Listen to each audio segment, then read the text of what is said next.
Vous kiffez les films d'horreur? Voici Bérénice Bejo et Michel Hazanavicius, ils sont présidents du jury du festival Gérardmer et aujourd'hui ils nous présentent 5 films d'horreur que vous connaissez sûrement pas. Eh bien moi je voudrais vous parler de Burnt Offering de Dan Curtis. Il est sorti en 1976. Je le sais car mon père a emmené ma mère enceinte jusqu'au cou 2 mois voir ce film et ma mère est sortie furax, l'a insulté comme pas possible. Puis mon père me l'a montré quand j'étais jeune. J'en garde un souvenir terrifiant. En fait c'est une maison qui prend possession des personnes qui vivent dans cette maison. Mais vraiment les gens se transforment, ils deviennent extrêmement méchants, mais ça se voit pas. Donc tout d'un coup, il y a une scène horrible où le père va tuer son fils de à peu près une dizaine d'années dans la piscine et il essaye de noyer son enfant. Et c'est une scène extrêmement réaliste. C'est un film très dérangeant et c'est mon père qui m'a montré ce film et mon père m'a montré la plupart des films d'horreur que j'ai vus. Et ton père va le montrer aussi à nos enfants parce que ton père est dingue en fait. Et ouais, mon père est dingue. Ouais. Et mon père est dingue. Bah tu rigoles, mais enfin il a montré des horreurs à nos enfants.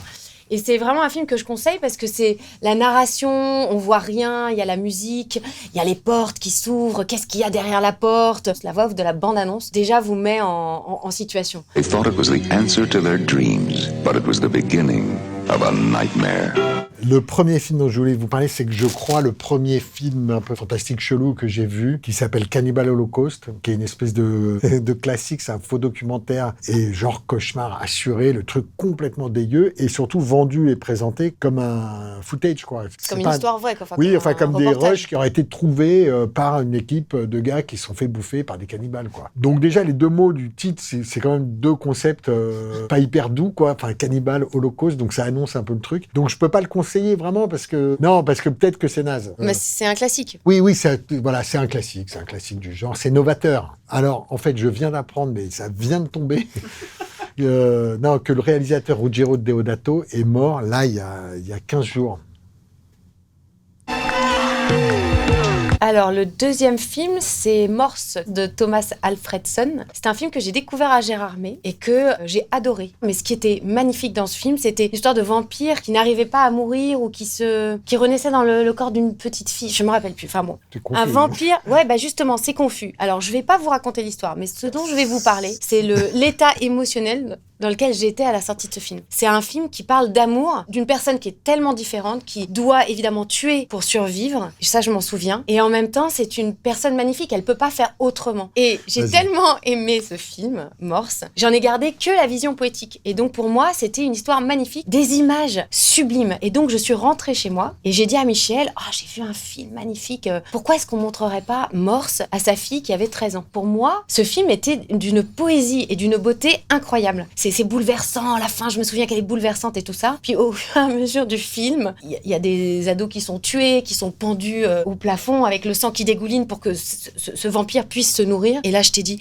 je crois que je me suis trompée, c'est pas du tout pour ta fille. Et donc, j'ai arrêté le film, j'ai dit, non, excuse-moi, mais il faut absolument que tu montes te coucher, ce film n'est pas du tout pour toi. Non, mais je trouve ça génial de voir un film de genre avec des images très dures, avec des trucs vraiment qui sont terrifiants. Et en fait, n'en garder que la poésie.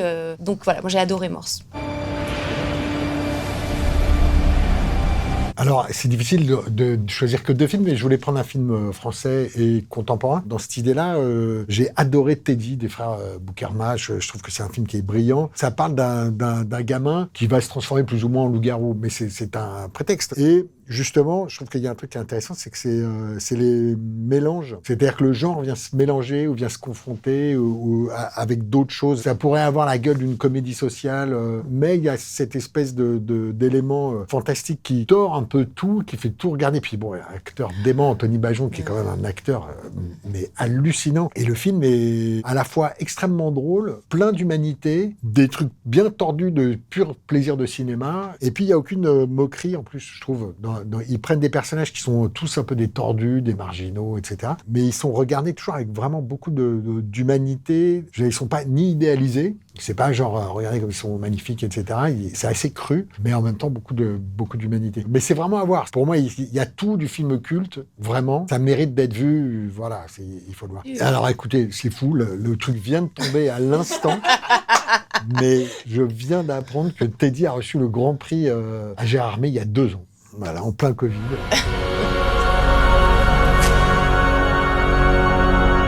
Ben, moi aussi, j'aimerais parler d'un film français qui est La Nuée de Juste Philippot. C'est donc l'histoire d'une femme qui élève des sauterelles et ces sauterelles deviennent de la farine animale et après elle vend cette farine et elle n'arrive pas à faire un rendement suffisant et elle se rend compte un jour, un peu par hasard évidemment, que les sauterelles quand elles boivent son sang, elles deviennent plus fortes, elles se reproduisent de plus en plus. Et donc en fait au début, il y a cette scène incroyable où elle commence à se coupe la main ou le bras et elle donne à manger aux sauterelles quoi. Et à un moment donné, t'as des scènes incroyables où elle est en transe en train de nourrir ces sauterelles pour pouvoir faire de la farine animale, vendre plus et survivre puisqu'elle est seule avec ses enfants. Mais ça fout un bordel dans sa famille. Maintenant, j'ai des images. La fin est incroyable. Donc, l'actrice, c'est Souliane Brahim. Et j'ai trouvé ça génial qu'une actrice de la comédie française fasse un film de genre. Parce qu'en fait, le film de genre, c'est pas un film, de série Z. C'est des films, quand ils sont bien faits, ils nous questionnent. Il y a toujours quelque chose de social intéressant. Enfin, voilà. Et je me souviens que je me suis dit, ah mince, j'aurais bien aimé faire ce film, moi aussi. Et c'est vrai que j'en parle souvent autour de moi et je me rends compte que les gens l'ont pas vu. C'est dommage, c'est entre guillemets, des petits films français, Teddy, La Nuée, que les gens, ils ont peut-être peur d'aller voir ce genre de film parce qu'ils se disent, ah, ça va être un peu gore et tout ça. Au final, c'est des films qui sont extrêmement humains, quoi. Ils nous parlent vraiment de